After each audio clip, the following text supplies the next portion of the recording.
Coding का, चाहे coding का है, आर्टिफिशियल इंटेलिजेंसी का है, चाहे आपका रोबोटिक्स का है, चाहे आपका ड्रोन टेक्नोलॉजी का है।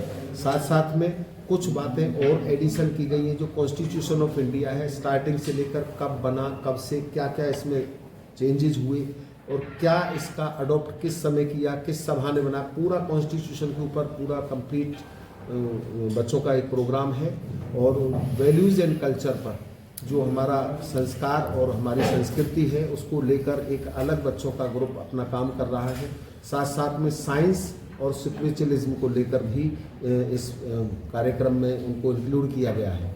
इन सब बातों को लेकर जो स्पेस एक्स है, चाहे चंद्रयान 3 है, चाहे क्विज के माध्यम से कोडिंग का जो सिस्टम बताना है, चाहे आप इलेक्ट्रिक व्हीकल की बात करें, चाहे आपका ड्रोन से आप फूलों की जब माला डालते हैं या फूल बरसाते हैं या ऊपर से कहीं कोई प्रोग्राम कहीं से लिफ्टिंग करना है, वो सारी बातें बच्चे अपने ड्रोन बनाएंगे और वो काम करके दिखाएंगे आपके सामने।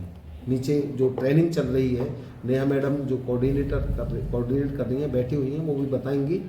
तो उन सबको लेकर एक बहुत बड़े अंदाज में पलवल में पहली बार इस तरह का कार्यक्रम ऑर्गेनाइज किया जा रहा है और जिसको टोटली बच्चों को सिखाया जा रहा है और बच्चे ही प्रूव करेंगे अपने आप को, बच्चे खुद बनाकर दिखाएंगे।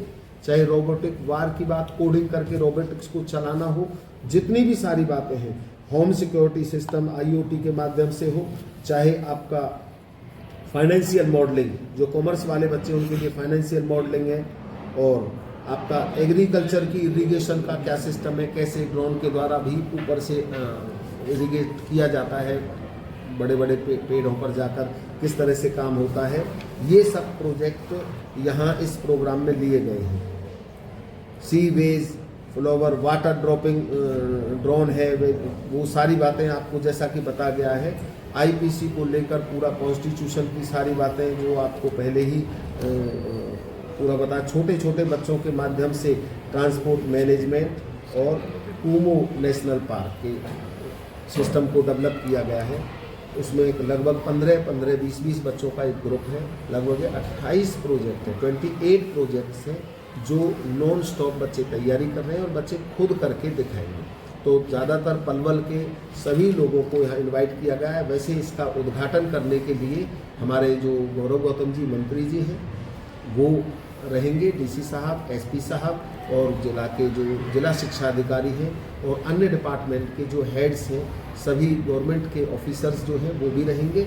साथ साथ में जो एजुकेशन डिपार्टमेंट से कनेक्टेड जितने भी प्रिंसिपल्स हैं, गवर्नमेंट स्कूल के हों चाहे प्राइवेट स्कूल के हैं, वो सब इस उद्घाटन अवसर पर रहेंगे। और कोशिश हमारी ये होगी सभी स्कूलों से 10-10, 20-20 बच्चे इसको विजिट करें और देखें, क्योंकि पलवल में ऐसा प्रोजेक्ट, इस तरह का जो एग्जीबिशन है वो पहली बार है और जो बच्चों के द्वारा है। और साथ साथ में इसमें हमने 2 लैब, स्पेन लैब और क्या नाम है, कम्युनिकेशन लैब, 2 लैब हम कंटिन्यूएशन में कर रहे हैं। आप अभी विजिट कराएंगे अभी आपको, जिनका उनका उद्घाटन भी सेम डे है, क्योंकि इस प्रोजेक्ट को करने के बाद इससे रिलेटेड जितने भी प्रोजेक्ट हैं उनको बच्चे लगातार सीखें। जो बच्चे इसमें पार्टिसिपेट कर रहे हैं, 300 या 400 स्टूडेंट्स इसमें पार्टिसिपेट कर रहे हैं, लेकिन जो बच्चे रह जाएंगे 2,500 बच्चों में से जो बच्चे रह जाएंगे उनके लिए हमने नॉन स्टॉप रेगुलर लैब लगा दिया है। मैडम नेहा मैडम है, इनकी अध्यक्षता में, इनकी कोऑर्डिनेशन में 4-5 आदमी वहाँ से ट्रेनर जो रहेंगे रेगुलर नॉन स्टॉप स्कूल में कनेक्टेड रहेंगे और लैब को कंटिन्यू रखा जाएगा। कब होगी ये शुरुआत?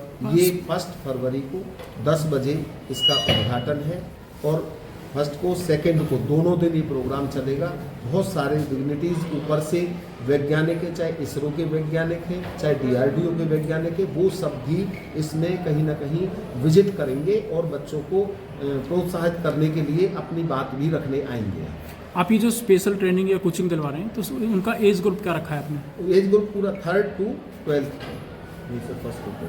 फर्स्ट टू 12th, सॉरी, हाँ, पहली क्लास से लेकर और 9th और 11th के बच्चे लिए, 10th और 12th के बच्चे क्योंकि उनका एग्जाम है बोर्ड का, उनको अलग रखा गया इसको। तो सभी के लिए अलग अलग कोई ना कोई? हाँ, 100%। छोटे बच्चों को नर्सरी, KG, के बच्चों को भी नहीं अलग रखा गया कि उनके लिए वेलकम के लिए उनको तैयार किया गया है, वो वेलकम करेंगे सभी लोगों का। तो ऐसा नहीं है कि पूरे ज़्यादातर मैक्सिमम हर क्लास के स्टैंडर्ड के बच्चे को, हर एज ग्रुप के बच्चे को जो स्कूल में पढ़ता है कोशिश की गई है इसमें जोड़ने की, उन्हें कुछ सिखाने की। आप क्या मान करके चल रहे हैं आने वाले समय में ये बच्चे क्या कुछ कर सकते हैं? आने वाले समय में मेरा मानना यह है कि अगर वास्तव में बच्चे को बचपन से ही इस हैबिट में डाल दिया जाए कि वो आर्टिफिशियल इंटेलिजेंसी से अपना सॉल्यूशन ढूंढे या अपना रोबोट बनाकर उसे कैसे चलाते हैं, कोडिंग करके उसे किस तरह से डिजाइन करके आगे बढ़ाते हैं, या आपका जो ड्रोन है, ड्रोन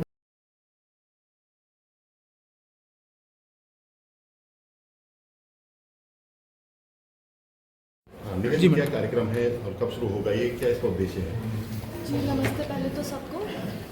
ये हम SPS इंटरनेशनल स्कूल के कोलैबोरेशन से मायरा एकेडमी हैदराबाद, हम दोनों यूनिवर्सिटीज़ मिलके एक टेक स्पंदन एग्जीबिशन सेटअप कर रहे हैं। इसका मेन मोटिव ये है कि हम बच्चों को बहुत जल्दी एज ग्रुप में ये बता पाएँ कि टेक्नोलॉजी की इम्पोर्टेंस क्या है, क्या क्या तरह की टेक्नोलॉजीज़ होती हैं जो बच्चों को पता होनी चाहिए और समझनी चाहिए, जिसके बेस पे उनका फ्यूचर बेटर हो सकता है। पलवल जैसी छोटी जगह पे अगर बच्चों को ये सब चीज़ें इतनी अर्ली एज में सीखने को मिलेंगी तो प्रॉबेबली वो भी मेट्रो सिटीज़ के बच्चों की तरह बहुत अच्छा अपने फ्यूचर में कर पाएंगे।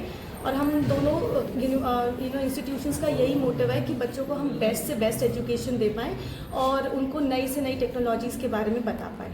इस टेक स्पंदन एग्जीबिशन को यूज़ करके हम बच्चों को इंटरेस्ट डेवलप कर रहे हैं और बता रहे हैं कि क्या क्या टेक्नोलॉजीज़ होती हैं। जैसे सर ने बताया कि हम artificial intelligence, coding, IoT, electronics, drone technology और फाइनेंशियल मॉडलिंग, मतलब साइंस ही नहीं बट टेक्नोलॉजी हमारे डे टू डे लाइफ में भी कैसे यूज़ होती है, उन सब चीज़ों को इंक्लूड करके और उनका रियल टाइम एप्लीकेशन क्या होता है वो चीज़ें बच्चों से बनवा रहे हैं। वो प्रोजेक्ट के प्रोटोटाइप्स बच्चे खुद बना रहे हैं और वही हम अपनी एग्जीबिशन में शोकेस करेंगे कि कैसे यूज़ होता है और आम जनता को ये चीज़ें कैसे मतलब कैसे यूज़ में आ सकती है अपनी लाइफ में। स्टूडेंट्स को क्या फायदा होगा फ्यूचर में, क्या किस तरह भविष्य देखते हैं इस कार्यक्रम?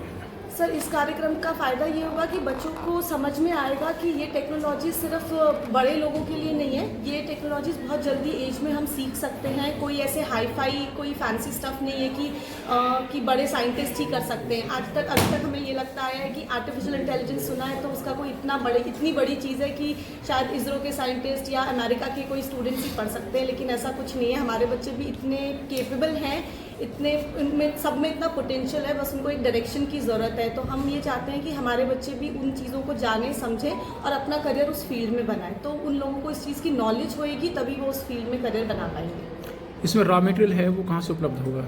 Raw material sir Myra academy के पास बहुत सारे वेंडर्स होते हैं, तो हम अकॉर्डिंग टू प्रोजेक्ट रिक्वायरमेंट और जो लैब हम सेटअप कर रहे हैं वो उसके अकॉर्डिंग हम अरेंजमेंट्स करते हैं। बहुत सारे वेंडर्स होते हैं, तो इलेक्ट्रॉनिक्स का मटेरियल है, सब चीज़ों का रॉ मटेरियल है, वो कोई दिल्ली से आता है, कोई हम हैदराबाद से मंगाते हैं, कोई हम मुंबई से मंगाते हैं। तो डिपेंडिंग अपॉन कि क्या प्रोजेक्ट है उसके अकॉर्डिंग रॉ मटेरियल अरेंज होता है। कितने सालों के लिए टाई अप किया गया है? पहले हुआ है किसी स्कूल में ऐसा एग्जीबिशन? सर ये एग्जीबिशन पहली बार हो रहा है। इस लेवल का साइंस एग्जीबिशन या टेक्नोलॉजी